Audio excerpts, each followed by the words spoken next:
who had rejected him, who had disappointed him, who on purpose tried to undermine his father. He intentionally lived a life of wanting to disappoint his father. And the reality of his foolishness and his regret was evident for everybody to see. Mrs. Wright, the wife, and his mother tried to calm him down. You could tell she was embarrassed by how this child was acting. Not only did she lose a husband, but she was dealing with a son that acted like a fool. A wise son maketh a glad father, but a foolish man despiseth his mother. Who are we? How do we treat our parents, the elderly, those older than us? This is an important thing that we've lost in our churches today. I was, do this. The next time you're at a potluck dinner, sit back and just watch. Watch what the kids do. Watch who was first. My grandfather was a stern man, and I thank him for that now. We would go to his church, the churches that he attended, and when there was ever a potluck dinner, he said, "Boy," that's what he always called me, "Boy, you sit right there and you don't get up. You see that man over there? He paid for that spaghetti. You see that man over there? He paid for those sandwiches." And he would go around the room. He says, "You don't get up till all those old people have gotten their fill. Then you go." I did not understand that a bit. That was food and I wanted it. But he was teaching me something important. It's not about me. It's about somebody else. There's a deeper meaning to Proverbs 15:20, which I believe encompasses the importance of filial piety. It's the virtue of exhibiting love and respect for your parents, for elders, even for our ancestors. I am not saying like the people of Confucius believe that you should worship your ancestors. I'm not saying that, but respect them. I told you guys a few weeks ago when we were talking about Nehemiah, where my father was born in Memphis, and my grandfather was born here, and my great-grandfather, and my great-great-grandfather who died in 1878 during the yellow fever epidemic in Memphis. I was taught to respect them. May not agree with everything they did, but was taught to respect them. Filial piety is giving the love and respect due to those that are older, to our parents. I don't care what our parents have done. And I'm going to give you an example of mine. Love them. Love them. Do for them. This is the idea of the conduct of children is going to reflect on the parents. You know, everything you guys do. We got somebody getting ready to go to college here. Everything you do is going to reflect on mom and dad. Everything I do, even today, at 66 years old, reflects on those who raised me. I have a responsibility. I have an obligation to make wise decisions. In heaven, I want my Father to be glad because of the actions that Jeff takes. It's how young people are to act in public because they're representing somebody that raised them. It's the honor that you bestow upon the aged. It's the preference, giving way to somebody else because they're more senior than us. This verse implies that wisdom is something to be celebrated and honored within a family structure. We're going to love the direction and the training that we get from our parents, whereas foolishness conveys disrespect, a lack of honor. From a theological standpoint, Proverbs 15:20 reflects the law. What's one of the 10 commandments? Honor thy father and thy mother. Proverbs 15:20 reflects that, bringing joy because of our wise actions in honoring those that raised us. But the foolish man does differently. It's a lack of wisdom. It rejects the natural order that God himself established. But then there's a practical application of Proverbs 15:20. It encourages you, children, you adults, to pursue wisdom in our life, because life is more than just about us. Today, I still represent Jerry Hopper and Charlie Hopper. I represent them, and I owe them a life of doing right, acting with wisdom. It ought to encourage you guys to pursue wisdom in your life and live in a manner that honors your parents. You know, I think it is amazing. I've lived long enough, and you older people here can see this. I've lived long enough to see the ripple effect of how one life and how it was lived, how it bleeds over into the next generation and then to the next generation. I've seen it over and over again. There was an American educator, A.E. Winship. He decided to trace the descendants of a guy named Max Jukes. Has anybody ever heard of Max Jukes? Nor has anybody else in the world. His legacy, Max Jukes' legacy, came to the attention of people that monitored the social fabric of America when they discovered that 42 people, different men in the New York prison system, traced their lineage back to Max Jukes. Max Jukes lived in the 1700s, about the same time that Jonathan Edwards lived in New York. Actually, not just a few miles from each other. You know, Jonathan Edwards is a great preacher during that time. Max was a womanizer, a gambler, a rebel rouser. He had 11 kids from 5 different women. Max Jukes' descendants included this: 7 murderers, 60 thieves that were arrested and put in jail, 190 prostitutes, 150 other types of criminal convictions for other family members, 310 that were paupers and had to live off the government dole, whatever handouts they could get, and 440 who were physically wrecked by addiction, like alcoholism. This is all from Max Jukes.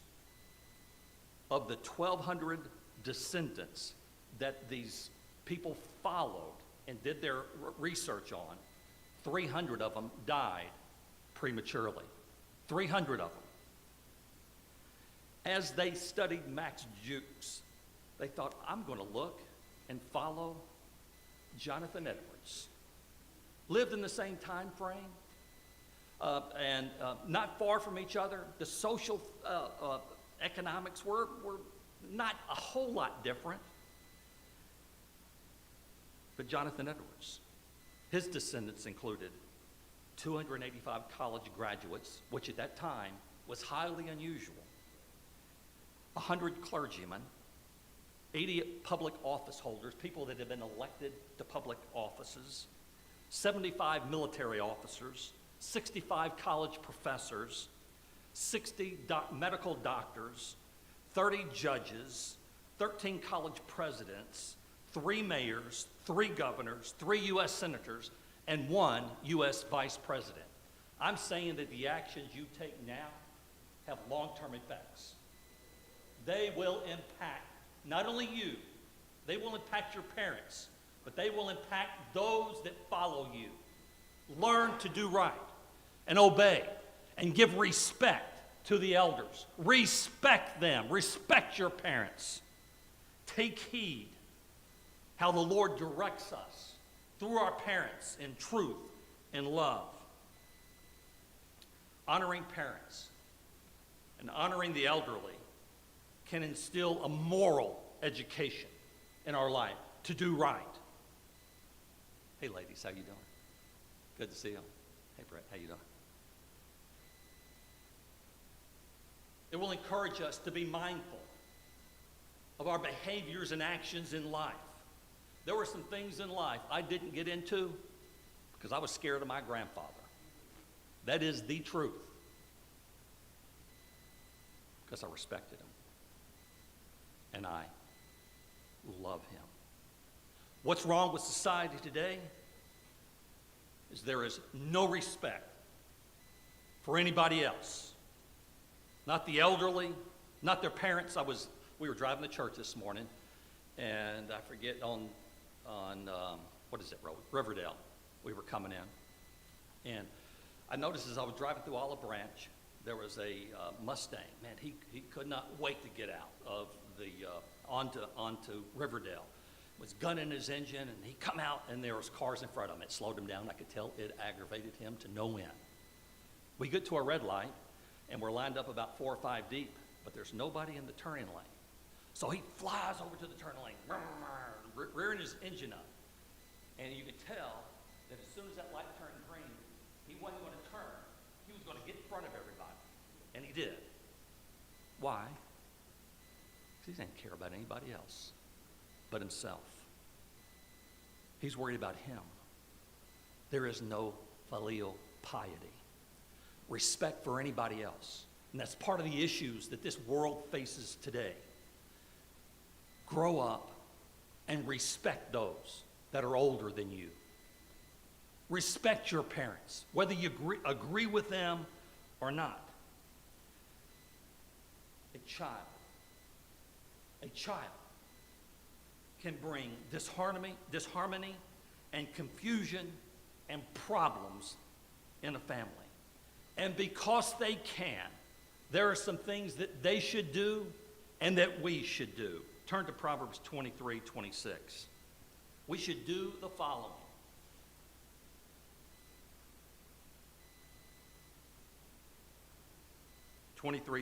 My son, give me thine heart, and let thine eyes observe thy ways. As children, we should give our heart to our parents. And as parents, we need to observe our ways so that our children can see what they ought to do.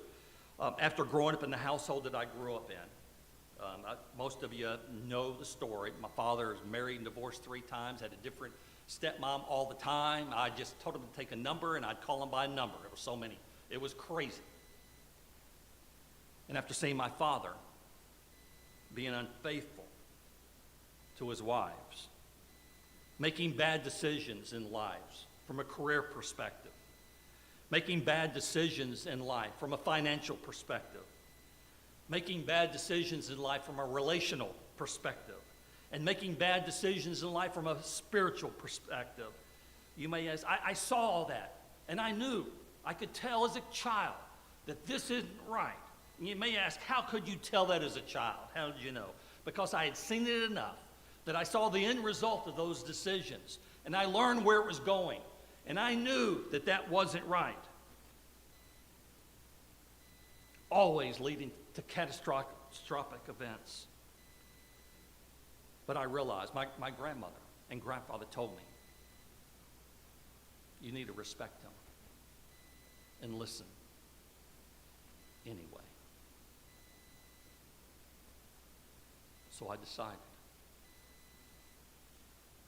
I'm going to respect him as a 17, 18-year-old boy and obey him and listen to him. Even though I usually disagreed with him,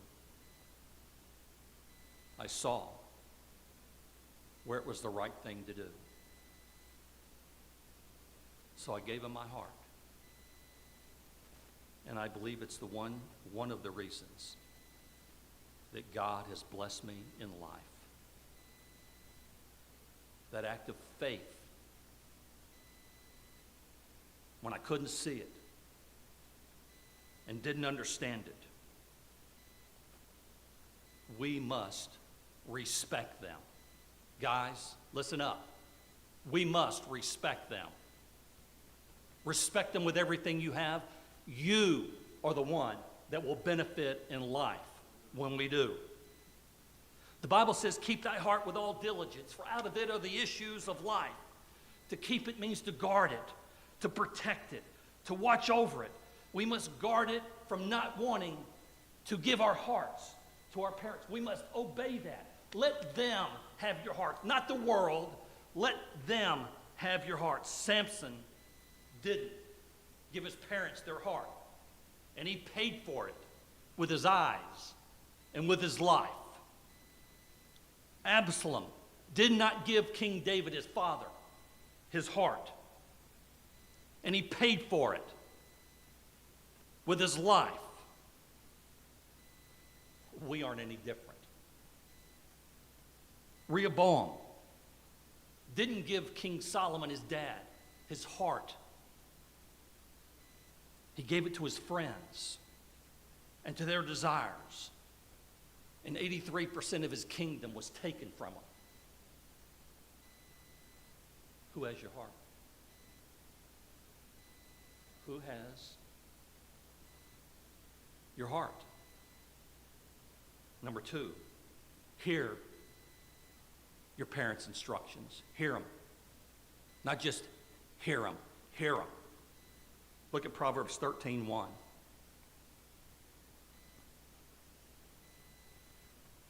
Proverbs 13:1. A wise son heareth his father's instructions. Proverbs 15:5 says, a fool despiseth his father's instructions. You know, instructing is teaching. I've seen some parents in here who instructed by teaching their children how to do something. But oftentimes, instruction is reproof and correction. No, you ain't going to do that. That ain't happening in our home. We're not going to have that here. Do you know that's instructing you? That's instructing me. The greatest lessons I learned in life when God was instructing me like that. Nope, Jeff, you ain't doing that. That ain't happening. We need to love the instructions of our parents, of our fathers. My father gave me instructions. He told me to put things back when you take it out. I still have a problem with that one, but put things up when you take it. And my wife laughed at it. Another one he used to tell me, don't pull the plug out by the cord. Thinking, that's the easiest way to do it. He taught me that. You say, yes, sir. Yes, sir. To this day, 66 years old, and if you talk to me, I'll probably say yes, sir, to you. Yes, sir. Hear his instruction. I am giving you wisdom that will help you in life. It will help you if you'll listen and heed it. Number three, we'll have to rush. Obey his commands. Proverbs 6:20 says, my son, keep thy father's commandment.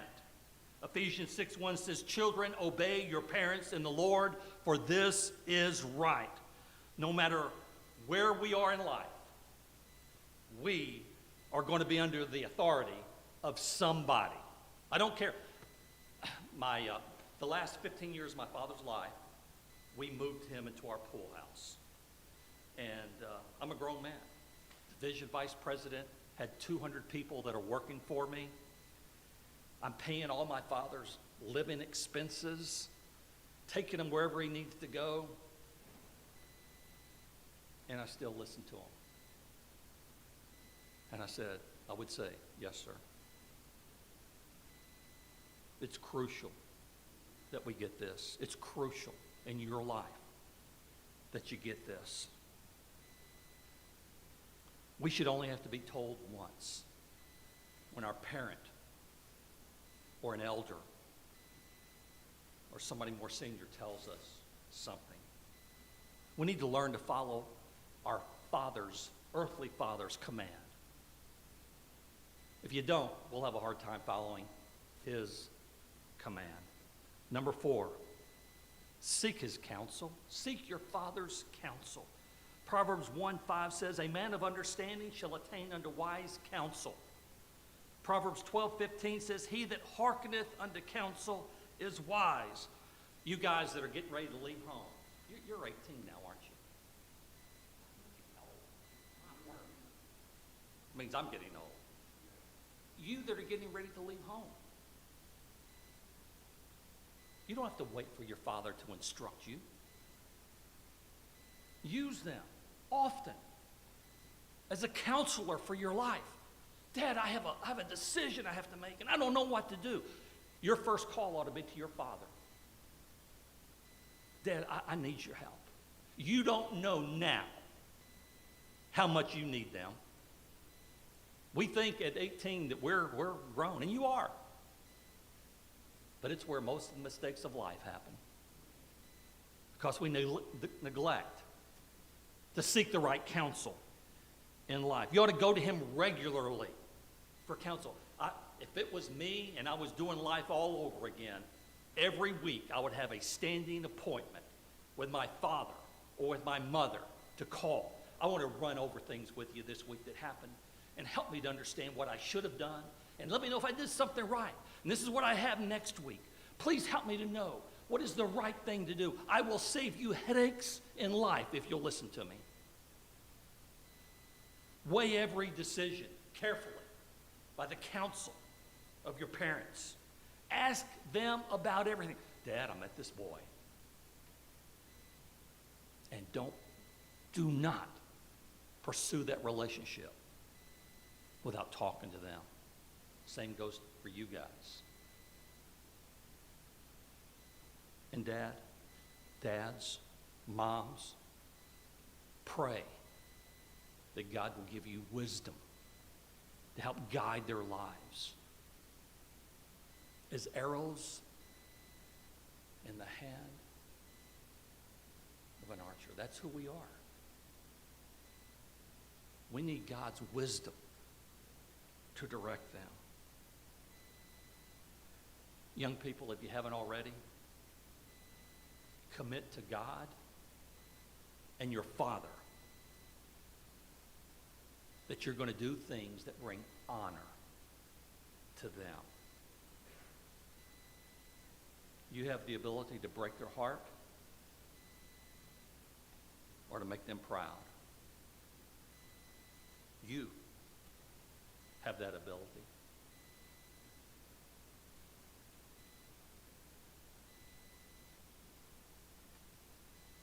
Making wise decisions are good for you, for him,